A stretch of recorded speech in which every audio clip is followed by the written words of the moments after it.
Hello everyone, Sarfaraz this side again. Welcome to this channel. As you know, हम लोग NCERT line by line series जो चला रहे हैं, वहां पर अभी हम लोगों ने एक चैप्टर कंप्लीट किया है, क्लास 11 का cell the unit of life. आज हम लोग स्टार्ट करने वाले हैं अगला चैप्टर, जिसको आप सेल साइकिल और सेल डिवीजन के नाम से जानते हो।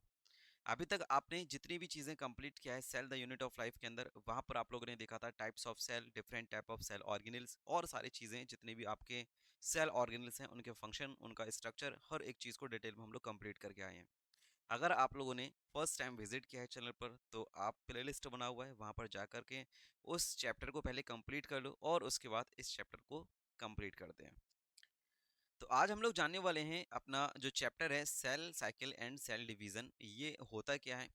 आपने अभी तक जो चैप्टर पढ़ा है cell the unit of life, तो सेल के बारे में आप लोगों ने पढ़ा। अब जो सेल होती है वो अपने नंबर्स को डुप्लीकेट करती है, अपने नंबर्स को इंक्रीज करती है। उसी प्रोसेस को हम लोग cell cycle and cell division के नाम से जानते हैं। ये प्रोसेस जो होती है वो कंटिन्यूअसली एक इवेंचुअली प्रोसेस होती है।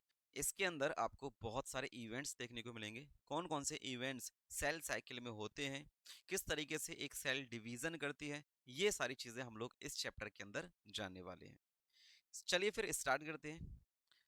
Are you aware that all organism, even the largest, start their life from a single cell. जितने भी आपको ऑर्गेनिज्म देखने को मिलते हैं, चाहे वो बड़े बड़े ऑर्गेनिज्म हो, चाहे वो छोटा सा छोटा ऑर्गेनिज्म हो, हर एक ऑर्गेनिज्म का जो लाइफ होता है वो एक छोटी सी सेल से स्टार्ट होता है, एक सिंगल सेल से स्टार्ट होता है।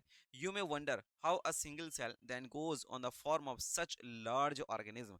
आपको जानकर ये आश्चर्य होता होगा कि यार एक छोटी सी सेल इतना बड़ा रूप कैसे ले लेती है। ग्रोथ एंड रिप्रोडक्शन, ये दो प्रोसेस हमें देखने को मिलेंगी, आर कैरेक्टरिस्टिक ऑफ सेल्स। ये दो ऐसे कैरेक्टर्स हैं जिसके बेस पर सेल अपने नंबर को इंक्रीज करती जाती हैं।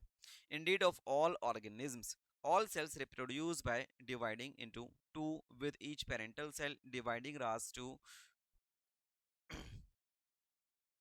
all cells reproduce by dividing into two। हर एक सेल जो होगी वो डिवाइड होकर के दो पार्ट में डिवाइड, हर एक सेल जो होती है वो रिप्रोड्यूस होकर के दो सेल बना लेती है। With each parental cell giving rise to two daughter cells. एक जो पेरेंट सेल होती है, जब उसके अंदर डिवीजन आपको देखने को मिलेगा, तब यहाँ पर आपको दो डॉटर सेल का फॉर्मेशन होते हुए दिखेगा। ईच टाइम दे डिवाइड, जब भी इनमें डिवीजन होगा तब आपको एक पेरेंट सेल से दो डॉटर सेल का फॉर्मेशन होते हुए दिखेगा। आगे देखेंगे, these newly formed daughter cells can themselves grow and divide. अब जो नई सेल्स आपके सामने देखी हैं, बनी है, यही दो न्यू डॉटर सेल्स जो हैं वो अपने आप से खुद से ग्रोथ भी कर सकती हैं और डिवीजन भी कर सकती हैं। आगे देखेंगे, given rise to a new cell population that is formed by the growth and division of a single parented cell and its progeny.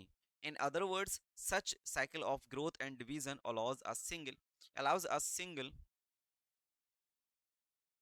In other words, such cycles of growth and division allow a single cell to form a structure consisting of million of cells। इस तरीके से एक जो cell होती है वो divide होकर के कंटिन्यूअसली बहुत सारी सेल का फॉर्मेशन कर सकती है। तो एक सेल से दो सेल, दो से चार, चार से आठ, आठ से 16, 32, 100, थाउजेंड्स, मिलियन, ट्रिलियन, इस तरीके से आपको नंबर ऑफ सेल्स का इंक्रीमेंट होते हुए देखेगा with the process of division. I hope आपको यहाँ तक चीजें समझ में आई हैं। नेक्स्ट हम लोग बात करते हैं सेल साइकिल के बारे में। क्या है सेल साइकिल, अगला पैराग्राफ। तो सेल साइकिल को देख लीजिए, क्या होगा सेल साइकिल के अंदर। Cell division is a very important process in all living organism. ये हमारे पास में जो प्रोसेस होती है, जितने भी लिविंग ऑर्गेनिज्म है उन सभी के अंदर बहुत बहुत इंपॉर्टेंट प्रोसेस है। During the division of a cell, DNA replication, जब डिवीजन हो रहा होगा तब आपको डीएनए का रेप्लिकेशन देखने को मिलेगा। And cell growth also take place. All these processes, that is जैसे कि सेल डिवीजन हो गया, डीएनए का रेप्लिकेशन हो गया, एंड सेल की जो ग्रोथ होती है, hence have to take place in a coordinated way. ये सारी प्रोसेस एक दूसरे से कोऑर्डिनेटेड वे में कंप्लीट होती हैं। Ensure correct division and formation of progeny cells containing intact genome. Genome बोले तो जेनेटिक मटेरियल की बात हो रही है, ये भी यहाँ पर इंटैक्ट होता है। The sequence of events by which a cell duplicate, एक ऐसा सीक्वेंस इवेंट्स का जिसमें क्या होगा, जो सेल होगी वो डुप्लीकेट होती है, साथ ही साथ में उसके अंदर जो जेनेटिक मटेरियल होता है उसका भी डुप्लीकेशन होता है। इसी प्रोसेस को सेल साइकिल बोला जाएगा। Synthesis, the other constitute of the cell and eventually divide into two daughter cell. Events के थ्रू आपको एक पेरेंट सेल जब दो डॉटर सेल में डिवाइड होती हुई दिखेगी, इसी प्रोसेस को हम लोग सेल साइकिल के नाम से जानते हैं। Although cell growth in terms of cytoplasmic increase, अगर हम सेल ग्रोथ की बात करेंगे, साइटोप्लाज्मिक इंक्रीमेंट की बात करेंगे, तो ये आपको सेल के अंदर कंटिन्यूअसली फॉर्म में देखने को मिलती है। तो हम कह सकते हैं साइटोप्लाज्मिक इंक्रीमेंट या cytoplasmic growth is a continuous process in a cell. Okay, आगे देखिए, DNA synthesis occurs only during, आपको जो डीएनए सिंथेसिस या फिर हम कह सकते हैं डीएनए का डुप्लीकेशन जो होगा वो सिर्फ कब देखने को मिलेगा, वन स्पेसिफिक स्टेज, एक स्पेसिफिक स्टेज होती है जहां पर आपको इसका डुप्लीकेशन देखने को मिलेगा।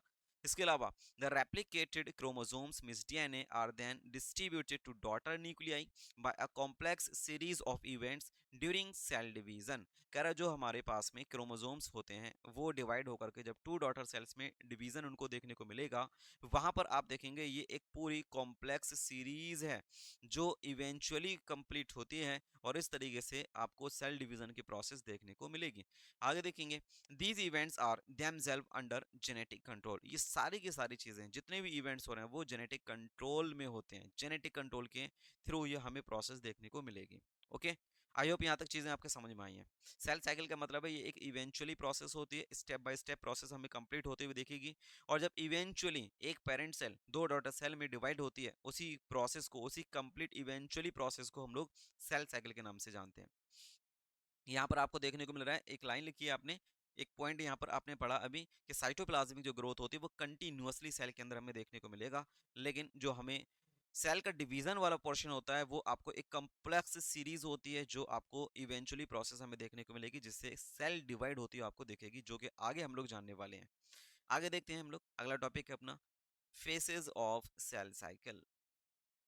देखिए, फेसेस ऑफ सेल साइकिल की अब हम लोग बात करने वाले हैं कि आपको सेल साइकिल के अंदर कौन कौन से फेज देखने को मिलते हैं। A typical eukaryotic cell cycle is illustrated by human cell. अगर हम लोग यूकैरियोटिक सेल की बात करें तो यहाँ पर हम लोग एग्जांपल ले रहे हैं ह्यूमन सेल का। यूकैरियोटिक सेल में एग्जांपल लिया है ह्यूमन सेल का। अगर यहाँ पर आप ह्यूमन सेल की बात करो, these cells divide once in approximately every 24 hours, means जो सेल डिवीजन होगा 24 आवर्स में आपको देखने को मिल जाता है। However, this duration of cell cycle can vary, आपको ये वेरी फॉर्म में देखने को मिलेगी, वेरियस फॉर्म में देखने को मिलेगी, और ये ऑर्गेनिज्म टू ऑर्गेनिज्म चेंज होती भी आपको देखने को मिलती है, वेरियस फॉर्म में आपको देखने को मिलेगी। And also from cell type to cell type, ये सेल का टाइप कौन सा है इस बेस पर भी ये डिपेंड करती है। यीस्ट जैसे कि एग्जांपल है हमारा अगला, हम अभी हमने देखा ह्यूमन सेल के अंदर जो डिवीजन हो रहा था वो एवरी 24 आवर्स में हो रहा था। अगर आप ईस्ट का एग्जांपल लेते हो तो यहाँ पर आपको एवरी 90 मिनट्स, आपको लगभग 90 मिनट्स के अंदर सेल का डिवीजन होते हुए दिख जाएगा। ठीक है, तो यहाँ पर आपको ध्यान रखना है कि ह्यूमन सेल्स का डिवीजन जो होगा वो 24 आवर्स में होगा, ईस्ट सेल का जो डिवीजन होगा वो कितनी देर में हो जाएगा, 90 मिनट्स में, ये अपने नंबर को डबल कर लेगा। ओके, चलो भाई, फेस ऑफ सेल साइकिल कौन कौन सी है इसके बारे में भी थोड़ा सा बात कर ली जाए। तो यहाँ पर आपको ये जो डायग्राम दे रखा है बहुत इंपॉर्टेंट है, इसको एज इट इज आपको याद रखना है। इंपॉर्टेंट चीज यहाँ पर क्या है, जैसे आपको यहाँ पर मेजरली अगर हम लोग बात करें सेल साइकिल जो होगा वो दो बेसिक फेसेस में हमें देखने को मिलता है। एक होता है हमारा इंटरफेस और एक होता है अपना एम फेस। इंटरफेस वो फेस होता है जहां पर एक सेल डिवीजन होने के लिए प्रिपरेशन करते हैं, और एम फेस वो फेस होता है जहां पर एक सेल एक्चुअल में डिवीजन कर रही होती है। तो आपका जो इंटरफेस होता है, ये इंटरफेस वाला जो पोर्शन होगा, मीन्स जो तैयारी वाला आपका ड्यूरेशन है वो ज़्यादा होता है, लगभग 95% जो ड्यूरेशन होगा वो तो इंटरफेस कवर करता है। बाकी का जो 5% बचा, सिर्फ इस ड्यूरेशन में आपको सेल का डिवीजन होते हुए दिखेगा। ओके, अब देख सकते हो आपको यहाँ पर स्ट्रक्चर के थ्रू भी समझ में आ रहा है। अगर आप यहाँ से स्टार्ट करो तो यहाँ से स्टार्ट होते हुए ये जो आपको फेस देखने को मिल रहा है, पहला वाला इंटरफेस जिसको हमने बोला है, ये इंटरफेस यहाँ तक आपको देखने को मिल रहा है। यहाँ तक आपको इंटरफेस देखने को मिलेगा, यहाँ तक आपको इंटरफेस देखने को मिलेगा। तो इंटरफेस में आपको एक फेस मिलेगा G1 फेस, एक फेस मिलेगा S फेस, और एक फेस मिलेगा G2 फेस। तो यहाँ से जो स्टार्टअप हो रहा है यहाँ तक आपको इसका एंड देखने को मिलेगा। तो इतना बड़ा जो पोर्शन कवर किया हुआ है, यहाँ तक जो पोर्शन कवर किया हुआ है, ये हमारा कौन सा है, इंटरफेस होता है। ठीक है, ये हमारा इंटरफेस होता है। आगे देखेंगे, अगर इतना पोर्शन देखो, अब यहाँ से अगर स्टार्ट कर दो और यहाँ तक का अगर आप पोर्शन देख रहे हो, तो ये आपका जो फेस देखने को मिल रहा है ये है हमारा एम फेस। ठीक है, तो एम फेस सिर्फ आपको 5% देखने को मिल रहा है, और अगर आप इंटरफेस की बात करोगे ये 95% देखने को मिलेगा। ओके, अब आगे देखना, अगर आप इंटरफेस की बात करोगे, आपको मैंने अभी बताया G1 फेस है, S फेस है, G2 फेस है, क्या क्या होगा इनमें आगे भी हम लोग जानेंगे। अगर आप एम फेस की बात करोगे तो एम फेस को मेजरली दो पार्ट में डिवाइड किया जाता है। एम फेस को आपको दो पोर्शन में देखने को मिलेगा, एक को हम लोग कहते हैं कैरियोकाइनेसिस, एक है कैरियोकाइनेसिस, और एक होती है साइटोकाइनेसिस। साइटोकाइनेसिस, कैरियन टर्म जब भी आएगा समझ लीजिएगा न्यूक्लियस की बात हो रही है, न्यूक्लियस का डिवीजन हो रहा होगा। साइटोकाइनेसिस का मतलब है यहाँ पर आपको साइटोप्लाज्म का डिवीजन देखने को मिलेगा। अब यहाँ पर जब आप कैरियोकाइनेसिस की बात करोगे, ये फिर से फर्दर 4 क्लासेस में डिवाइड होगा, 4 फेसेस आपको यहाँ पर देखने को मिलेंगे। जैसे आप देख पाते हो यहाँ पर प्रोफेस है, मेटाफेस है, एनाफेस है, टेलोफेस है, ये आपको 4 फेस देखने को मिलेंगे। Prophase, metaphase, anaphase, telophase, prophase, metaphase, anaphase, telophase, ये 4 फेस आपको देखने को मिलेंगे। इंपॉर्टेंट है, ध्यान रखना, पूरे चैप्टर के अंदर यही फेस आप बार बार रिपीट करते जाओगे। आगे देखेंगे, डिटेल में जानते हैं क्या है एक्चुअल में इंटरफेस और क्या है एम फेस। एम फेस की कहानी और इंटरफेस की कहानी करते हैं शुरू। चलो भाई, देखो भाई, एम फेस के बारे में क्या चीज़ है और इंटरफेस के बारे में क्या चीज़ है। The M phase represent the phase when the actual division, जब आपको एक्चुअल डिवीजन देखने को मिलेगा उसको हम लोग एम फेस के नाम से जानते हैं, या फिर आप इसी को माइटोसिस भी कह सकते हो, माइटोसिस फेस होता है ये। The interphase represent the phase between two successive M phase, हम कह सकते हैं जब दो सक्सेसिव एम फेस हमें देखने को मिलेंगे उनके बीच का जो आपका पोर्शन है वही एक्चुअल में इंटरफेस कहलाएगा। It is significant to note that in the 24 hours average the duration of cell cycle of a human cell, कह रहा है एक ह्यूमन सेल जो 24 घंटे के अंदर डिवीजन होता है, तो हम कह सकते हैं cell division proper last for only about an hour, लगभग 1 घंटे सेल डिवीजन की प्रोसेस होगी, बाकी 23 घंटे इसकी तैयारियां होती हैं। तो 23 घंटे तक ये तैयार होती है डिवीजन के लिए, और 1 घंटे में पूरी प्रोसेस करके आराम से डुप्लीकेट हो जाती है। The interface last more than 95%, कह रहा है यहाँ पर 95% आपको इंटरफेस देखने को मिलेगा, तो बाकी का जो 5% बचा वो क्या हुआ, एम फेस हमें देखने को मिलता है। आगे देखेंगे, the M phase start with the nuclear division, आपको ये जो स्टार्टअप देखने को मिलेगा, पहले आपको कैरियोकाइनेसिस देखने को मिलती है और उसके बाद फिर साइटोकाइनेसिस की प्रोसेस होगी।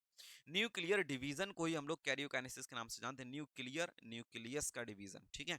Corresponding to the separation of daughter chromosomes means आपको ये कैरियोकाइनेसिस की प्रोसेस देखने को मिलेगी, and usually ends with the division of cytoplasm, और ये एंड होगा किसके साथ में, साइटोकाइनेसिस की प्रोसेस के साथ। लास्ट में हम लोग पहले कैरियोकाइनेसिस देखेंगे और उसके बाद साइटोकाइनेसिस की प्रोसेस को देखेंगे। ओके, आगे देखें, द इंटरफेस दो called the resting face, interface को एक और नाम दिया गया जिसको हम लोग कह सकते हैं कि ये एक रेस्टिंग फेस होता है।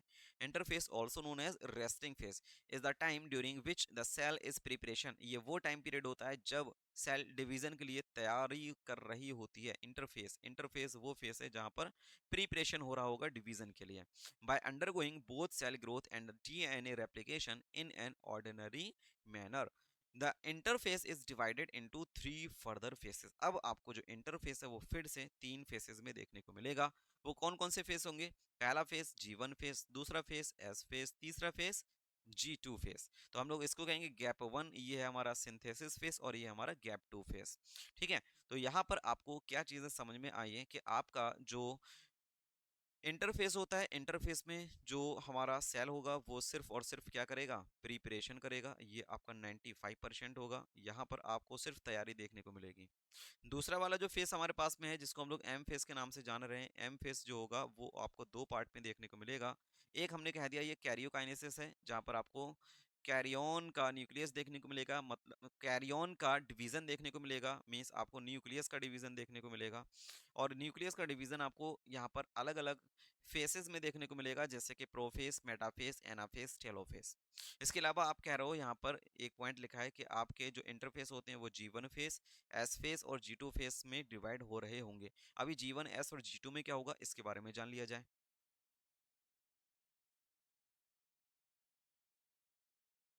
देखेंगे G1 face corresponding to the interval between mitosis and initiation of DNA replication। कह रहा जो हमारे पास में ये जीवन फेस होता है ये इंटरवल है बिटवीन द माइटोसिस और किसके बीच का, initiation of DNA replication. DNA replication और माइटोसिस डिवीजन के बीच का जो फेस है वो जीवन फेस कहलाएगा। During G one phase the cell is metabolically active. इस टाइम पर जीवन फेस पर जो सेल होती है वो मेटाबॉलिकली एक्टिव होती है। बहुत इंपॉर्टेंट पॉइंट है, जितनी भी चीजें मैं आपको हाईलाइट करा रहा हूँ एक एक पॉइंट इंपॉर्टेंट है, तो बहुत प्यार से आराम से सोच समझ करके एनसीईआरटी को ले करके अपनी एनसीईआरटी पर लाइनिंग करते जाओ, हाईलाइट करते जाओ, बहुत काम में आएगा। Okay. And continuously growth but does not replicate it's DNA. बहुत ही इंपॉर्टेंट लाइन कह रहा है जीवन फेस पर आपको डीएनए रेप्लिकेशन देखने को नहीं मिलेगा। यहाँ पर क्या है, सेल मेटाबॉलिकली तो एक्टिव है लेकिन डीएनए का रेप्लिकेशन नहीं हो रहा होगा। नेक्स्ट फेस हमारा जो होगा, अगला फेस जो हमारे पास में होगा जिसको हम लोग एस फेस या फिर सिंथेसिस फेस के नाम से जानते हैं, यही वो फेस है जहां पर आपको डीएनए का रेप्लिकेशन देखने को मिलेगा। तो यहाँ पर लिखा हुआ एस और synthesis phase marks the period during which DNA synthesis. यहाँ पर आपको नाम से पता चला डीएनए का सिंथेसिस यहाँ पर देखने को मिलेगा, या फिर हम लोग कह सकते हैं रेप्लिकेशन डीएनए का आपको यहाँ पर देखने को मिलता है। डीएनए यहाँ पर रेप्लिकेट करता है। During this time the amount of DNA पर सेल डबल। इस टाइम पर जब ये रेप्लिकेट करेगा तब डीएनए का अमाउंट हर एक सेल में डबल हो जाता है। If the initial amount of DNA denoted as 2c, अगर हम कहें कि जीवन फेस पर जो इसका अमाउंट था वो 2c था, तो एस फेस पर अब जो अमाउंट है वो इंक्रीज होकर के कितना हो जाएगा, 4c हो जाता है। However there is no increase in the chromosome number. Important line है, आपका सिर्फ अमाउंट डबल हो रहा है, नंबर ऑफ क्रोमोसोम में कोई भी इंक्रीमेंट देखने को नहीं मिलेगा। No increment in the chromosome number. Chromosome के नंबर में कोई इंक्रीमेंट नहीं होता। If the cell had diploid, अगर सेल डिप्लॉयड है तब हम इसको कैसे शो करते हैं, 2n से, मींस डिप्लॉयड है। तो 2n के बेस पर ही अगर आपको जीवन फेस पर 2n है तो एस फेस पर भी 2n ही होगा, और आने वाला जो अगला फेस होगा वहां पर भी आपको 2n ही देखने को मिलेगा। नंबर ऑफ क्रोमोसोम में नो चेंज। लेकिन अगर आपको अमाउंट की बात करेगा तो जीवन फेस पर अगर 2c होगा तो एस फेस पर 4c हो जाएगा। अभी डिटेल में थोड़ा सा मैं और बता दूंगा, आगे देख लो पहले। 2n number of chromosome at G one phase even after S phase. S phase के बाद भी सेम होगा, the number of chromosomes remain the same, means 2n ही यहाँ पर एस सिंथेसिस फेस के बाद भी 2n ही देखने को मिलेगा। आगे देखेंगे, in animal cells during the S phase DNA replication begin in the nucleus. अगर आप एनिमल सेल की बात करो तो डीएनए का जो रेप्लिकेशन होगा वो कहाँ पर होता है, न्यूक्लियस के अंदर होता है। And the centriole duplicate in the cytoplasm, और जो सेंट्रियोल्स होते हैं वो साइटोप्लाज्म में पड़े होते हैं, तो साइटोप्लाज्म का भी डुप्लीकेशन कहाँ पर होगा, यही एस फेस में ही होता है। तो इंपॉर्टेंट चीज है कि सेंट्रियोल का डुप्लीकेशन कहाँ पर होगा, एस फेस में। डीएनए का डुप्लीकेशन कहाँ पर होगा, एस फेस में। मींस डीएनए सिंथेसिस हो रहा है, डीएनए रेप्लिकेट हो रहा है, डीएनए डुप्लीकेट हो रहा है, अलग अलग तरीके से क्वेश्चन बन सकता है। सेंट्रियोल आपका डुप्लीकेट भी यहीं पर हो जाता है। During the G2 phase protein are synthesize. आपको जब G2 फेस की बात करेगा तो G2 फेस में आपको ध्यान रखना है यहाँ पर प्रोटीन का सिंथेसिस होता है in preparation for mitosis while cell growth continuously. और सेल की जो ग्रोथ होगी वो कंटिन्यूसली, साइटोप्लाज्मिक ग्रोथ आपको कंटिन्यूस देखने को मिलेगी। तो आपको अगर मैं यहाँ पर समझाऊं थोड़ा सा तो आपको यहाँ पर क्या चीज़ें समझ में आई हैं इस कंप्लीटली प्रोसेस के अंदर। आपके पास में 3 फेस हैं, एक है हमारा G1 फेस, एक है अपना एस फेस, और एक क्या है G2 फेस। अगर आप यहाँ पर बात करोगे अपने पास में ये क्रोमोसोम है, ठीक है। यहाँ पर आप कहोगे कि अगर हम ह्यूमन सेल की बात करेंगे तो 2n इक्वस टू 46 क्रोमोसोम आपको यहाँ पर देखने को मिल रहे हैं। 2n इक्वस टू अगर 46 है, 2n इक्वस टू 46 है, और यहाँ पर आपको ये जो स्ट्रक्चर देखने को मिल रहा है पी आर्म और क्यू आर्म, आप लोग cell the unit of life वाले चैप्टर पढ़ के आराम से समझ में आएगा कि ये हमें क्रोमेटेड हमें स्ट्रक्चर देखने को मिल रहा है जो कि सेंट्रियोल से अटैच्ड है। तो यहाँ पर एक ही क्रोमेटेड प्रेजेंट है, यहाँ पर अमाउंट जो होगा वो डीएनए का 2c है, यहाँ पर इस तरीके से रिप्रेजेंट कर रहा है। अगर आप एस फेस पर बात करोगे यहाँ पर आपको क्रोमोसोम का जो शेप होगा वो कुछ इस तरीके से देखने को मिलता है। अभी आपको एक क्रोमेटेड वाला क्रोमोसोम देखने को मिल रहा था, अब आपको डबल क्रोमेटेड वाला क्रोमोसोम देखने को मिलेगा। अगर आपको डबल क्रोमेटेड वाला क्रोमोसोम देखने को मिल रहा है, नंबर ऑफ क्रोमोसोम यहाँ पर भी आपको सेम ही मिलेगा, 2n है, लेकिन यहाँ पर जो आपको अमाउंट देखने को मिल रहा है वो 4c देखने को मिल रहा है, क्योंकि यहाँ पर 2c है सिंगल क्रोमेटेड है, यहाँ पर 4c है डबल क्रोमेटेड वाला क्रोमोसोम है। अभी आपने पढ़ा एस फेस में हमें डुप्लीकेशन देखने को मिलेगा, यहाँ पर डीएनए का अमाउंट डबल हो जाता है। तो डबल कैसे होगा? In the form of duplication of chromatids. Chromatids इसके अमाउंट को रिप्रेजेंट कर रहा है। अगर हम लोग बात करेंगे G2 फेस की, तो G2 फेस में कोई भी यहाँ पर अमाउंट में ना तो चेंज होगा और ना ही आपको यहाँ पर नंबर ऑफ क्रोमोसोम में चेंज देखने को मिलेगा। तो यहाँ पर 2n वही सेम होगा और अमाउंट जितना पहले अभी एस फेस पर देखने को मिल रहा था उतना ही यहाँ पर देखने को मिलेगा। मतलब 2n आपका नंबर ऑफ क्रोमोसोम है और 4c आपको यहाँ पर देखने को मिलेगा duplication of DNA, means amount of DNA आपको इस तरीके से रिप्रेजेंट किया जा रहा है। ओके, आई होप यहाँ तक आपको चीजें समझ में आई है। अगर समझ में आई है तो थम्स अप कर सकते हो, कमेंट कर सकते हो, यहाँ तक चीजें क्लियर हैं। ओके, आगे देखेंगे। हाउ डू प्लांट्स, अरे इस पैराग्राफ को देखिएगा, यहाँ पर आपको लिखा हुआ है how do plants and animals continue to grow all their lives. मतलब कंटिन्यूअसली किस तरीके से ग्रो करते हैं। Do all cells in a plant divide all the time. क्या जितनी भी सेल्स प्लांट्स के अंदर होती हैं हमेशा ग्रो करती रहती हैं? जल्दी जल्दी आंसर आना चाहिए आप सभी लोगों का। क्या प्लांट के अंदर जो डिवाइडिंग सेल्स हैं, यहाँ पर लिखा हुआ है do all cells in plant divide all the time. क्या जितनी भी सेल्स प्लांट्स में पाई जाती हैं वो सारी की सारी हमेशा डुप्लीकेट सॉरी डिवाइड करती रहती हैं? Do you think all cells continues to divide in all plants and animals. क्या सभी एनिमल्स और प्लांट्स में सारी की सारी सेल्स डिवाइड होती रहती हैं? Can you tell the name and the location of the tissue having cells that dividing all their life in higher plants. बहुत बार आपको ये चीज मैं बता चुका हूँ कि प्लांट्स के केस में ग्रोथ कैसी होगी। हम लोग शुरू में पढ़ गए हैं इस चीज को और आपको मुझे अभी आंसर देना पड़ेगा कि आप इसके बारे में क्या जानते हो कि वो कौन सी सेल्स हैं जो कंटिन्यूअसली ग्रोथ करती हैं हायर प्लांट्स के अंदर और उनकी एग्जैक्ट लोकेशन क्या है। ये बात भी मैंने आपको बताई है। Do animal have similar meristematic tissues. क्या आपको यहाँ पर मेरिस्टेमेटिक टिश्यूज सेम देखने को मिलेंगे जो प्लांट्स के अंदर होते हैं? बता दो भाई, जल्दी से बता दो। आगे देखेंगे, अगला हमारा पैराग्राफ स्टार्ट हो रहा है।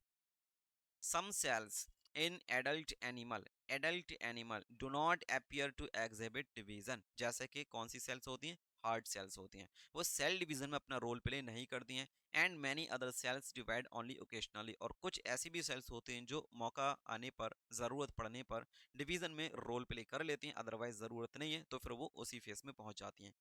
As needed to replace cells that have been lost because of injury और सेल्स डेथ। मतलब अगर कोई चोट लग जाए, कोई नुकसान हो जाए या फिर सेल की डेथ हो जाती है, इस कंडीशन में वो डिवीजन करने के लिए आ जाती हैं, फिर दोबारा से अपने वही सेम स्टेज पर पहुंच जाती हैं।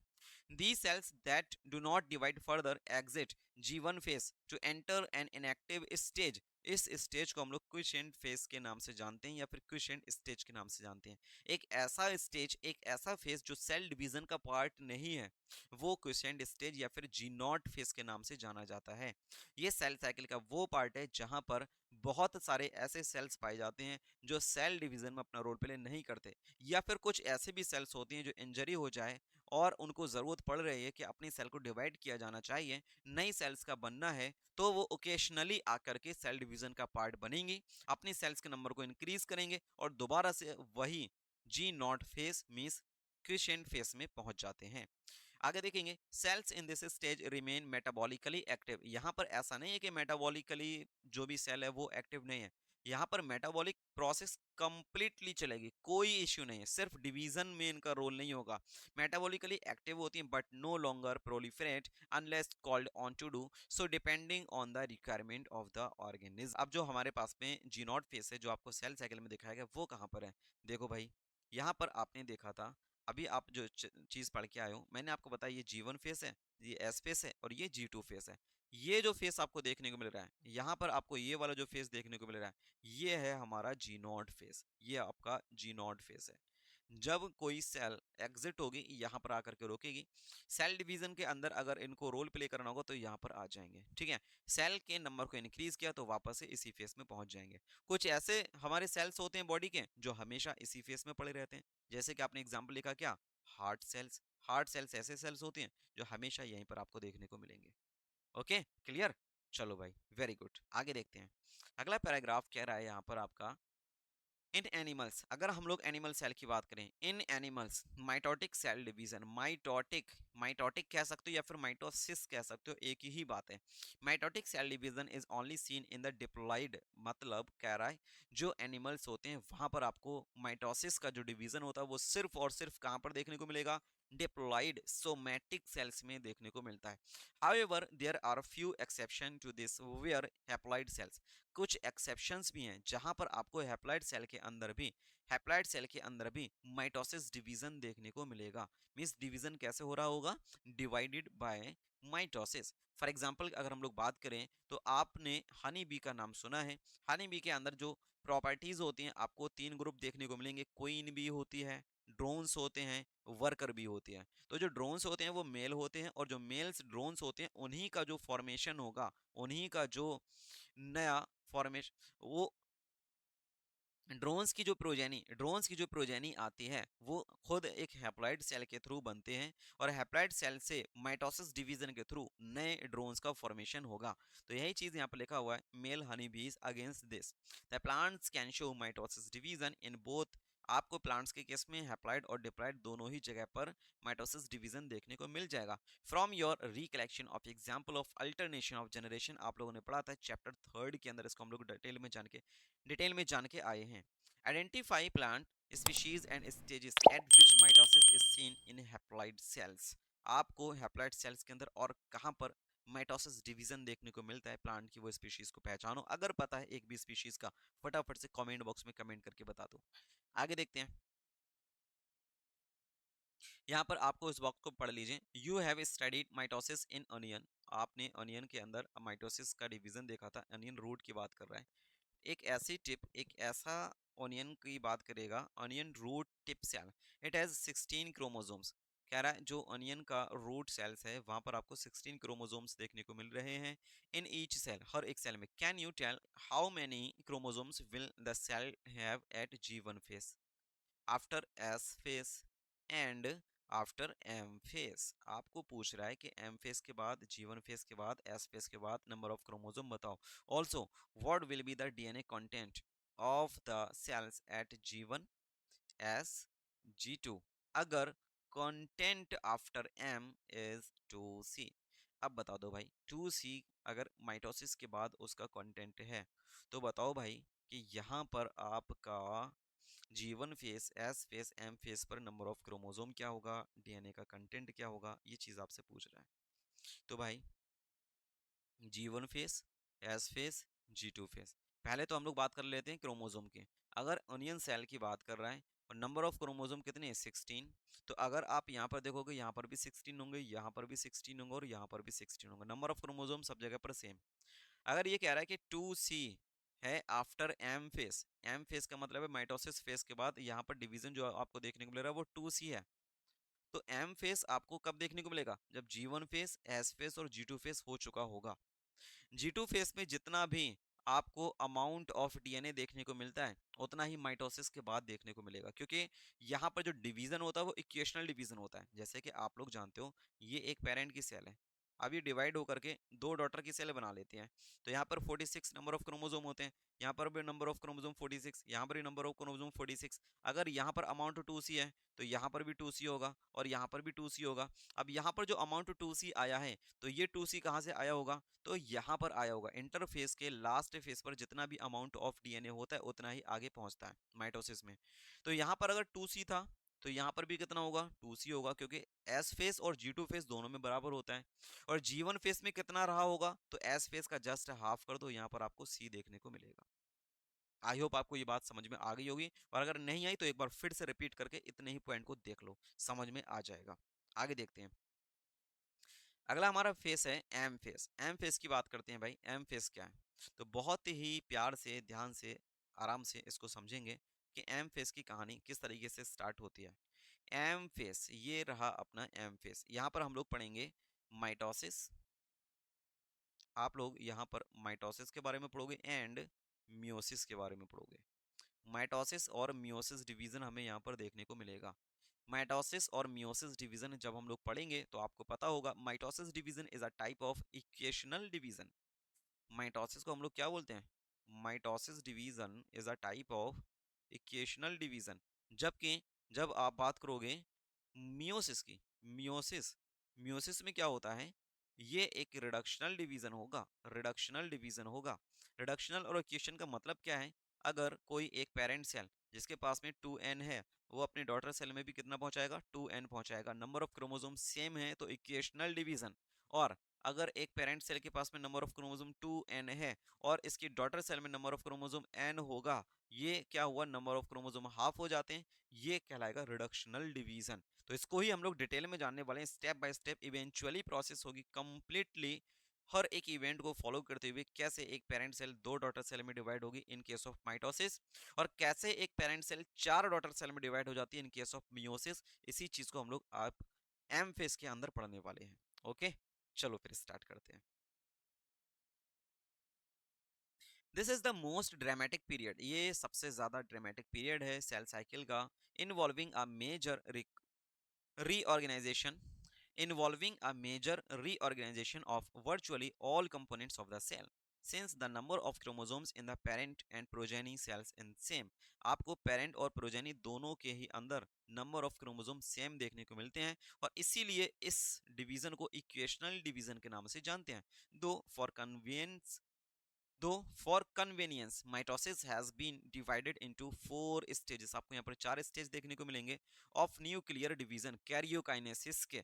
It is very essential to understand that cell division is a progressive process and very clear-cut lines cannot be drawn between various stages। Karyokinesis involve following four stage। वो कौन कौन से स्टेज है जहाँ पर आपको karyokinesis डिवाइड होते हुए दिखेगी? पहला होगा प्रोफेस, दूसरा हमारा क्या होगा, मेटाफेस, तीसरा होगा एनाफेस, और चौथा होगा हमारा टेलोफेस। तो प्रोफेस, मेटाफेस, एनाफेस एंड टेलोफेस आपको देखने को मिलेगा। ओके, तो अपना पहला फेस प्रोफेस, इसको हम लोग डिटेल में जानेंगे। दूसरा फेस मेटाफेस, इसको जानेंगे। तीसरा phase anaphase, and fourth one will be telophase. चलो भाई, एक एक करके बात कर लेते हैं। प्रोफेस, मेटाफेस, एनाफेस, टेलोफेस होता क्या है। चलो, प्रोफेस की अगर हम लोग यहाँ पर बात करें तो प्रोफेस को हम लोग स्टार्ट करते हैं। Prophase which is the first stage of karyokinesis of mitosis follows the S and G two, ये एस और जी टू को फॉलो करता है।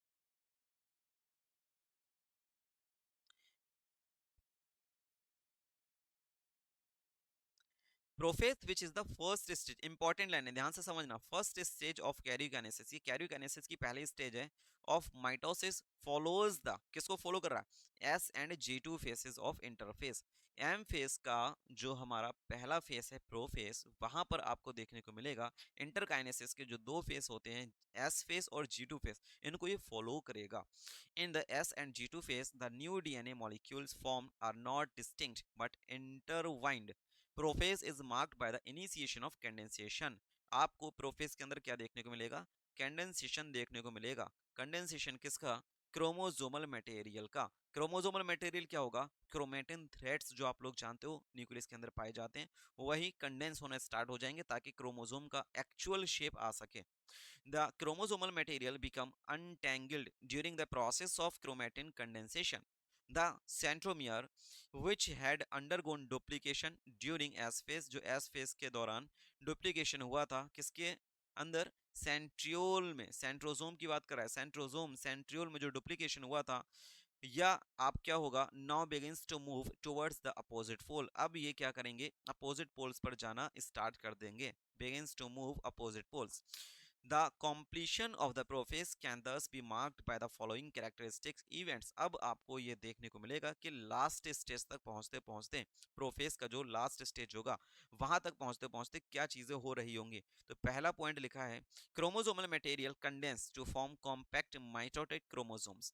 Chromosomes are seen to be composed of two chromatids attached together at the centromere। कह रहा जो आपका अभी लास्ट स्टेज होगा इस प्रोफेस का, तब आपको ये डबल क्रोमेटिड वाले क्रोमोसोम कुछ इस तरीके से एक सेल के अंदर देखने को मिल जाएंगे। एक सेल के अंदर आपको डबल क्रोमेटिड वाले क्रोमोसोम्स देखने को मिल जाएंगे। आगे लिखा है, जो क्रोमेटिड्स होते हैं वो सेंट्रोमियर के साथ में अटैच्ड होंगे, जैसे कि ये वाला स्ट्रक्चर होगा वो क्या होगा, सेंट्रोमियर होगा। नेक्स्ट पॉइंट में लिखा है, centrosomes which had undergone duplication during interface. वो सेंट्रोसोम का स्ट्रक्चर जो डुप्लीकेट होना स्टार्ट हुआ था कब? इंटरफेस पर। कब हुआ था ये स्टार्ट? इंटरफेस पर, ठीक है। Begins to move towards opposite pole, ये अपोजिट पोल पर जाना स्टार्ट हो जाता है। Each centrosome radiates out microtubules, हर एक आपको सेंट्रियोल से कुछ रेडियल्स देखने को मिलते हैं, कुछ रेज देखने को मिलेंगे। इन रेज को आप एस्टर के नाम से जानते हो। किस नाम से जानोगे? इन रेज को हम लोग एस्टर के नाम से जानेंगे। आपको देखने को मिलेगा each centrosome radiates out microtubule, कुछ माइक्रोट्यूबुलर स्ट्रक्चर देखने को मिलेंगे जिनको आप लोग एस्टर के नाम से जानोगे। The two asters together with spindle fibres form mitotic apparatus। Mitotic apparatus कैसे बनेगा?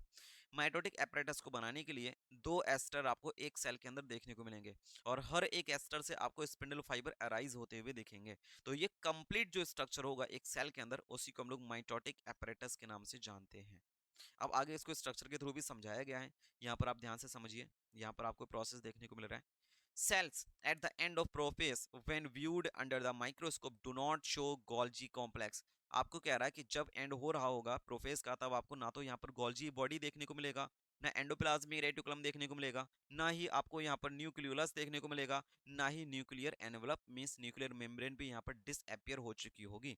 तो जितने भी सेल ऑर्गेनल्स होंगे वो डिसअपियर हो जाएंगे, जो इसका न्यूक्लियर मेम्ब्रेन होगा वो भी डिसअपियर हो जाएगा, और इस टाइम पर फुल्ली कंडेंस्ड फॉर्म आपको क्रोमेटिन थ्रेड की देखने को मिलेगी, ठीक है। और जब लास्ट स्टेज हो रहा होगा तब आपको एक्चुअल में जो यहाँ पर अर्ली प्रोफेस और लेट प्रोफेस का कॉन्सेप्ट आता है, लेट प्रोफेस में आपको एक्चुअल में आपको क्रोमोसोम की फॉर्म देखना स्टार्ट हो जाती है।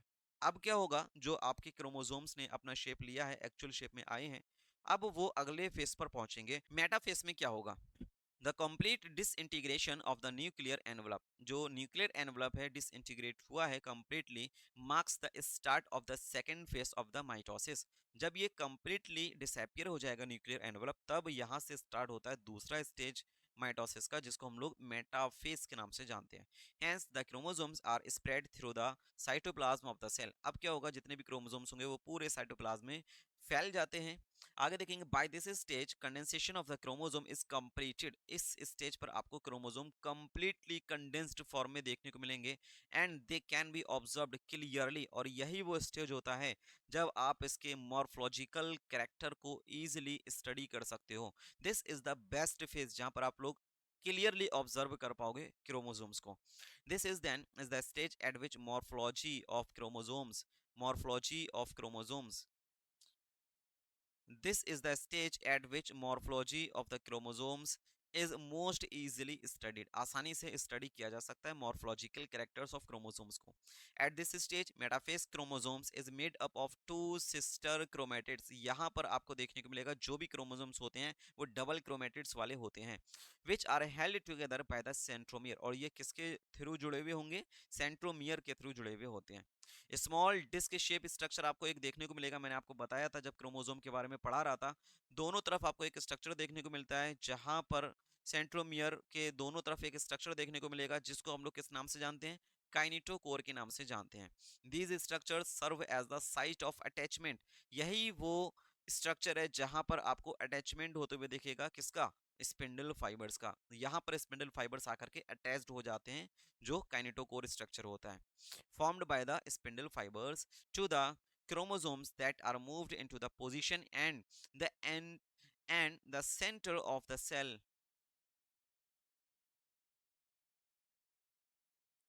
formed by the spindle fibers to the chromosomes that are moved into position at the center। अब इस टाइम पर जो जितने भी क्रोमोसोम्स होंगे वो सेंटर पर आ जाते हैं।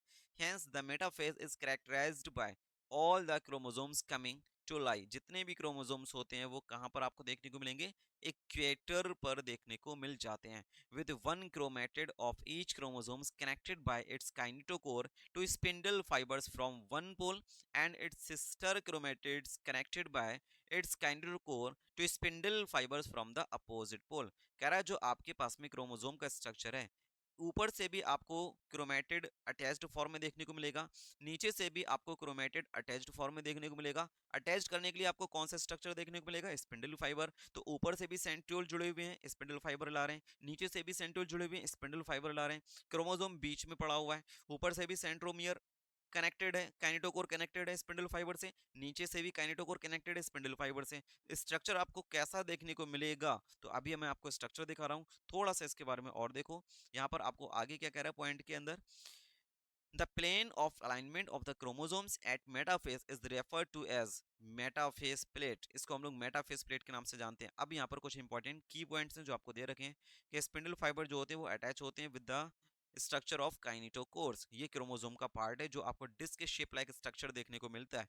आगे देखेंगे chromosomes are move to spindle equators and get align along the metaphase plate through spindle fibres to both pole. कह रहा है दोनों तरफ से आपको स्पिंडल फाइबर्स अराइज होते हुए देखेंगे, वो सारे के सारे कनेक्टेड हो जाते हैं काइनेटोकोर के साथ में और ये इक्वेटर पर आकर के रुक जाते हैं। अब ध्यान से देख लो इस स्ट्रक्चर को, ये वाला जो हमारे पास में स्ट्रक्चर देखने को मिल रहा है ये एक्चुअल में मेटाफेस यहाँ पर स्टार्ट हो जाता है। मेटाफेस में आपको क्या देखने को मिलेगा, कंप्लीटली आप क्रोमोसोम को आसानी से स्टडी कर सकते हो, कुछ इस तरीके से स्ट्रक्चर देखने को मिलता है। फिर कुछ टाइम के बाद क्या होगा, ये जो आपको स्ट्रक्चर देखने को मिल रहा है ये है हमारा सेंट्रियोल, और ये आपको जो स्ट्रक्चर देखने को मिल रहा है ये है सारे के सारे एस्ट्रल रेज। इसी पूरे स्ट्रक्चर को हम लोग एस्टर के नाम से जानते हैं, ये एस्टर है। और आप देख पाते होगे एक एस्टर आपको ये देखने को मिल रहा है और एक एस्टर आपको ये देखने को मिल रहा है, तो एक सेल के अंदर आपको दो एस्टर देखने को मिलते हैं। इसके अलावा हर एक आपको सेंट्रियोल से ये जो आपको स्ट्रक्चर देखने को मिल रहा है ये सारे के सारे स्पिंडल फाइबर्स हैं, ये सब स्पिंडल फाइबर्स हैं। स्पिंडल फाइबर्स ने कनेक्ट करके रखा हुआ है क्रोमोसोम का ये वाला पार्ट जहां पर आपको सेंट्रोमियर देखने को मिल रहा है। सेंट्रोमियर के यहाँ पर आपको डिस्क लाइक स्ट्रक्चर देखने को मिलेगा जिसको काइनेटोकोर के नाम से जानते हैं। अब क्या होगा, जब ये एक दूसरे से कनेक्टेड हो जाते हैं, ये एक दूसरे को खींचना स्टार्ट करेंगे, पुलिंग करना स्टार्ट करेंगे, जिससे क्या होगा यहाँ पर ये इक्वेटर पर आकर के रुक जाते हैं। तो अगर हम लोग ह्यूमन सेल की बात करें, अगर मैं ह्यूमन सेल की बात करूं तो टोटल नंबर ऑफ क्रोमोसोम जो आपको यहाँ पर देखने को मिलेगा कितना होगा, 46। तो 46 क्रोमोसोम की पूरी ये एक प्लेट बन जाती है और यहाँ पर आपको सेंट्रियोल का जो आपका स्पिंडल फाइबर होता है यहाँ से भी अटैच्ड फॉर्म में देखने को मिलेगा, और यहाँ पर आपको स्पिंडल फाइबर जो अपोजिट पोल वाला होगा ये भी अपने अपने स्पिंडल फाइबर यहाँ पर अटैचमेंट कर देता है, जिससे क्या होगा ऊपर से भी आपने स्पिंडल फाइबर को अटैच करा हुआ देखा हुआ है, नीचे से भी स्पिंडल फाइबर ने काइनेटोकोर को अटैच करा हुआ दिख रहा है हमें। तो दोनों में क्या होगा, अब पुलिंग करना स्टार्ट होगा, अब ये एक दूसरे को खींचेंगे। जब ये खींचेंगे तो क्या होगा, जो सेंट्रोमियर से ये क्रोमेटिड्स जुड़ा हुआ है यहाँ पर सेंट्रोमियर स्प्लिट हो जाएगी और क्रोमेटिड्स अलग अलग हो जाएंगे। और भाई आपको जो डबल क्रोमेटिड वाला क्रोमोसोम ये स्ट्रक्चर देखने को मिल रहा है इस तरीके से, डबल क्रोमेटिड वाला जो आपको क्रोमोसोम देखने को मिल रहा है, अभी यही जब स्प्लिटिंग हो जाएगी तो ये सिंगल क्रोमेटिड वाला क्रोमोसोम आपको देखने को मिलेगा। अब अगले वाला जो फेस होगा उसको हम लोग एनाफेस के नाम से जानते हैं, और एनाफेस वो फेस होता है जहां पर आपको सिंगल क्रोमेटिड वाले क्रोमोसोम आधे ऊपर आधे नीचे अपोजिट पोल पर लाई करते हुए दिखेंगे। अब ध्यान से समझिएगा, यहाँ पर आप देख पाएंगे एनाफेस के फेस को। ठीक है, अगला हमारा टॉपिक एनाफेस है, लेकिन यहाँ पर आप एक चीज और देख लो जो हमने प्रोफेस वाला पढ़ा था, यहाँ पर आप अर्ली प्रोफेस को देखेंगे। अर्ली प्रोफेस में कंडेंसेशन होना स्टार्ट होता है, डिसअपियर हो जाते हैं सारे सेल, ऑर्गेनल न्यूक्लियर मेम्ब्रेन भी डिसअपियर हो रहा होगा। लेकिन जब हम लोग लेट प्रोफेस में आएंगे तो लेट प्रोफेस में आपको एक्चुअल में क्रोमोसोम देखना स्टार्ट होंगे पूरी तरीके से। जो कंडेंसेशन होता है वो हमारा कहाँ पर होगा, लेट प्रोफेस में होता है, ना कि यहाँ पर होगा। यहाँ पर तो स्टार्टअप हो जाता है लेकिन कंडेंसेशन पूरी तरीके से नहीं होगा, क्रोमोसोम आपको क्लियरली विजिबल यहाँ पर देखने को नहीं मिलते। यहाँ पर आपको क्रोमोसोम एक्चुअल में देखने को मिल जाते हैं। लेकिन और भी ज्यादा बेहतरीन तरीके से अगर मॉर्फोलॉजिकल स्टडी करना है आपको क्रोमोसोम्स की, तो वो कौन सा फेस होगा, तब आपका आंसर आ जाएगा मेटाफेस। ये वो फेस है जहां पर आप एक्चुअल में क्लियरली विजिबल फॉर्म क्रोमोसोम की देखने को मिलेगी, जहां पर आसानी से इजीली मॉर्फोलॉजिकल स्टडी की जा सकती है। और यही वो फेस है जहां पर आपको ऊपर से नीचे से दोनों साइड से आपके स्पिंडल फाइबर्स अटैच्ड हैं, जिसकी वजह से पुलिंग हो रहा है। यहाँ पर आपका क्रोमेटिड का जो होगा वो अलग अलग फॉर्म देखने को मिलेगा। सेंट्रोमियर के ब्रेकडाउन होने से क्रोमेटिड्स आधे ऊपर आधे नीचे चले जाते हैं और अगला फेस स्टार्ट होगा। अगले फेस में ये सारी चीजें आपको देखने को मिलेंगी, जिसको हम लोग किस नाम से जानते हैं, एनाफेस के नाम से जानते हैं। किस नाम से जानेंगे, एनाफेस के नाम से जानेंगे। ठीक है, तो एनाफेस में क्या होगा भाई जरा देख लो, एनाफेस की कहानी पढ़ लेते हैं। At the ones At the onset of anaphase, each chromosomes arranged at the metaphase plate is split हो जाते हैं, टूट जाते हैं simultaneously, and the two daughter chromatids और जो दो daughter chromatids हैं now referred to as a daughter chromosomes of the future daughter nuclei। बहुत इंपॉर्टेंट लाइन है। एनाफेस वो फेस होता है जहां पर हम लोग ये पता कर जाते हैं कि आने वाली जो डॉटर सेल्स हैं उनके अंदर कितने क्रोमोसोम्स होने वाले हैं, क्योंकि यहीं से क्लियर हो जाएगा कि वो कितने न्यूक्लियाई बनाएगा आगे। begin their migration towards the two opposite poles as the each chromosomes move away from the equatorial plate। Equatorial plate से जितने भी क्रोमोसोम्स होते हैं वो एक दूसरे से अपोजिट पोल पर मूव कर जाते हैं। the centromere of each chromosomes remain the centromere of each chromosomes remain directed towards the pole. अब इसी टाइम पर जो सेंट्रोमियर होती है वो किस साइड में हमें देखने को मिलेगी, पोल की तरफ। तो ऊपर वाला जो होगा वो ऊपर की तरफ पोल की तरफ देखने को मिलेगा, नीचे वाला जो सेंट्रोमियर होगा वो नीचे की तरफ देखने को मिलेगा। Hence, at the leading edge with the arms of the chromosomes trailing behind thus anaphase stage is characterised by. अब अगर एनाफेस की बात करोगे तो ये किसके थ्रू कैरेक्टराइज की जाती है, क्या माना जाता है इस फेस में, हम लोग क्या कर सकते हैं, तो आगे पॉइंट्स में इसको हम लोग कवर करते हैं। ये है रहा कुछ इसके की पॉइंट्स। पहली चीज, सेंट्रोमियर आपको यहाँ पर स्प्लिट होती हुई दिखेगी, क्रोमेटिड्स आपके सेपरेट हो जाते हैं। दूसरी चीज, क्रोमेटिड्स जो होंगे वो मूव हो जाते हैं अपोजिट पोल्स पर। और यहाँ पर एक एडिशनल पॉइंट्स मैं यहाँ पर कर दे रहा हूँ कि यही वो फेस है, this is the best face, जहां पर आपको क्रोमोसोम का शेप क्लियरली विजिबल हो जाएगा, क्रोमोसोम का शेप क्लियरली विजिबल हो जाएगा। आप लोग जानते हो आपको शेप के बेस पर क्रोमोसोम चार टाइप के देखने को मिले थे, फोर टाइप ऑफ क्रोमोसोम आपको देखने को मिले थे। वो चार टाइप कौन कौन से थे, एक था मेटासेंट्रिक, एक था सब मेटासेंट्रिक, एक था एक्रोसेंट्रिक और एक था टेलोसेंट्रिक। ये हम लोग plant cell, sorry, cell the unit of life के अंदर पढ़ के आए हैं। तो मेटासेंट्रिक, सब मेटासेंट्रिक, एक्रोसेंट्रिक, टेलोसेंट्रिक, यहाँ पर आपको शेप भी पता होना चाहिए। यहाँ पर था वी या फिर के शेप, यहाँ पर था एल शेप, यहाँ पर था जे शेप और यहाँ पर था आई शेप। अब यहीं पर हम लोग आइडेंटिफाई कर सकते हैं किस चीज को, ये वो बेस्ट फेस है to identify the shape of the chromosome. Identify to shape of the chromosome, chromosome के शेप को आप इजिली आइडेंटिफाई कर सकते हो। वो कौन सा फेस होगा, ये हमारा एनाफेस होगा, क्योंकि स्प्लिट हो चुके हैं सारे क्रोमोसोम। आपको कुछ इस तरीके से देखने को मिलेंगे, ये कुछ इस तरीके से देखने को मिलेंगे, क्रोमेटेड सिंगल क्रोमेटेड आ चुका है। ये जो हमारे पास में सेंट्रोमियर है ये टुवर्ड्स द पोल आपको देखने को मिल रहा है। तो ये हमारे इस तरीके से स्ट्रक्चर देखने को मिलेगा जिसमें आपको क्लियरली शेप पता चल जाएगी। ओके, अब यहाँ पर देखना, ये आपके पास में जो क्रोमोसोम है ये भी 46 क्रोमोसोम है, ये आपके पास जो क्रोमोसोम है ये भी 46 क्रोमोसोम है। इस टाइम पर आपको देखने को मिल रहा है ये सिंगल क्रोमेटेड वाले क्रोमोसोम्स हैं। तो ये सिंगल क्रोमेटेड वाले क्रोमोसोम 46 ऊपर पहुंच गए, 46 नीचे पहुंच गए। अब आने वाला जो फेस होगा ये इस तरीके से आपको न्यूक्लियर एनवेलप का स्टार्टअप देखने को मिलेगा और ये एक सेल से दो सेल का फॉर्मेशन होते हुए देखेगा। कैसे होगा आगे देखते हैं। अगला फेस हमारा टेलोफेस होगा, वहां पर इसको डिटेल किस तरीके से हो रही है वो चीज देख ली जाए। टेलोफेज की हम लोग बात कर रहे हैं at the beginning of the final stage of karyokinesis. Karyokinesis का जो फाइनल स्टेज है उसी की शुरुआत में the chromosomes that have reached their respective poles decondense. अब यहाँ पर डीकंडेंसेशन होना स्टार्ट हो जाता है एंड लूज देयर इंडिविजुअलिटी, मतलब क्रोमोसोम अपनी पहचान खो देता है इस फेस पर आकर के, मतलब पहले जैसा क्रोमेटिन थ्रेड का शेप ले लेता है। The individual chromosomes can no longer be seen and each set of chromatin material tends to collect at each of the two poles।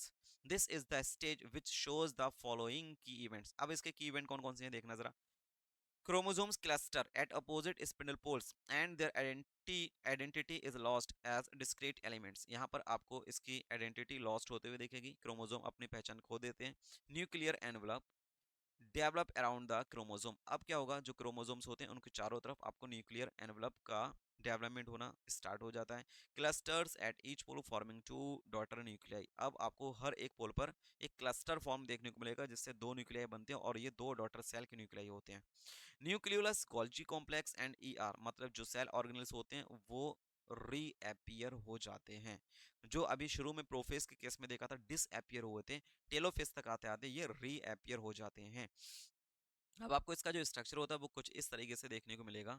यहाँ पर आप देख सकते हो ये है हमारा टेलोफेस, ये है अपना टेलोफेस। टेलोफेस के केस में आप देख सकते हो कि जो आपको ऊपर वाली एक सेल है यहाँ पर आपको 46 क्रोमोसोम, नीचे वाली जो सेल है यहाँ पर भी आपको 46 क्रोमोसोम देखने को मिलेंगे। ये कुछ इस तरीके से स्ट्रक्चर बनाते हैं अंदर की तरफ। यहाँ पर आपको स्ट्रक्चर दिख रहा है अंदर की तरफ। ये जो स्ट्रक्चर है आप लोगों ने cell the unit of life के अंदर पढ़ा है। ये जो इस तरीके से स्ट्रक्चर आपको देखने को मिलता है, ये एक तरीके का स्ट्रक्चर है फरो का। और यहाँ पर जो डिवीजन आपको देखने को मिल रहा है साइटोकाइनेसिस, और साइटोकाइनेसिस के बाद आपको अलग अलग दो सेल देखने को मिलेंगी। ये दो डॉटर सेल्स हैं, ये दोनों कौन है, डॉटर सेल्स आपको देखने को मिल रही हैं। ये डॉटर सेल्स आपको देखने को मिल रही हैं, ठीक है, डॉटर सेल्स देखने को मिल रही हैं। It is the type of cytokinesis. तो एक पेरेंट सेल जो स्टार्ट हुआ था, एक पेरेंट सेल से हमारे पास में दो डॉटर सेल का फॉर्मेशन हो चुका है। यहाँ पर भी आपको 46 क्रोमोसोम देखने को मिल रहे थे, यहाँ पर भी 46 हैं और यहाँ पर भी 46 हैं। तो इसके पास भी 46 क्रोमोसोम, इसके पास भी 46 क्रोमोसोम। शुरू किया था जो हमारे पास में प्रोफेज वाला सेल, वहां पर भी आपको 46 क्रोमोसोम देखने को मिलते हैं। इस तरीके से अपना एम फेस कंप्लीट होता है। मतलब माइटोसिस, जिसको हमने इक्वेशनल डिवीजन बोला, वो यहाँ पर हमारा हो जाता है कंप्लीट। इक्वेशनल डिवीजन यहाँ तक अपना कंप्लीट हो जाता है। आई होप आपको यहाँ तक सारी चीजें समझ में आई हैं, और अगर कोई डाउट है तो फटाफट से कमेंट बॉक्स में कमेंट कर दीजिए, मैं आपका आंसर देने की पूरी कोशिश करूंगा। अब हम लोग लेक्चर 2 में आगे की जो प्रोसेस है, साइटोकाइनेसिस है, मियोसिस डिवीजन है, कैसे होता है, क्या चीजें होती हैं, सारी चीजें डिटेल में एक्सप्लेन करेंगे। आज के लिए फिलहाल इतना ही, मिलते हैं हम लोग नेक्स्ट वीडियो में। तब तक के लिए अच्छे से मेहनत करना है, क्वेश्चन प्रैक्टिस करते रहना है, चीज़ों को लर्न करते रहना है। अगर आपके पास में हैंड रिटन नोट्स हैं, वेल एंड गुड, अपने हाथों से बनाओ, बहुत अच्छी बात है। अगर आपको फिर भी handwritten notes already prepared चाहिए, तब आप मेरे टेलीग्राम चैनल नीट बायोलॉजी 360 को आप ज्वाइन कर सकते हो। वहां पर आपको हैंड रिटन नोट्स देखने को मिल जाएंगे, आप वहां से डाउनलोड कर लीजिए और अपनी बेस्ट प्रिपरेशन करिए। मिलते हैं नेक्स्ट वीडियो में। Till the time keep learning, keep shining.